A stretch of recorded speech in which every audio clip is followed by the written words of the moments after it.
প্রথম অবস্থায় যখন আমি ভিডিও বানাচ্ছি, আমি মনে করছি আমাদের ভিডিওগুলা মানুষ দেখবে না। দেখতেছি আমাদের ভিডিওগুলাতে অনেক মানুষের চাহিদা আছে, যে যারা ফেসবুকের কাজ জানে না তাদের অনেক প্রয়োজন হয়।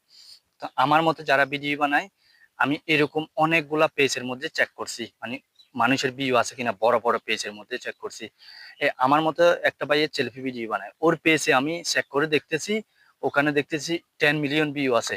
10 মিলিয়ন ভিউ, প্রত্যেক ভিডিওতে 1 মিলিয়ন, 2 মিলিয়ন, 3 মিলিয়ন এরকম ভিউ আছে। ওর ফলোয়ার আছে 1 লাখ, 2 লাখ, 3 লাখ এরকম ফলোয়ার আছে। তো যারা আমাদের মতো এরকম ভিডিও বানাচ্ছেন, এই ভিডিওগুলা মানুষের চাহিদা বেশি, মানুষ এই ভিডিওগুলা বেশি চায়। হতে পারে এই এলাকার মানুষে দেখবে না, কিন্তু বাইরের মানুষের অনেক চাহিদা বেশি, অনেক মানুষের ফেসবুকের কাজ জানে না। তো এই ভিডিওগুলো অনেক মানুষের বেশি চাহিদা। তো যারা এরকম সেলফি ভিডিও বানাচ্ছেন, কিন্তু এগুলা মানুষ বেশি চায় আমি জানি।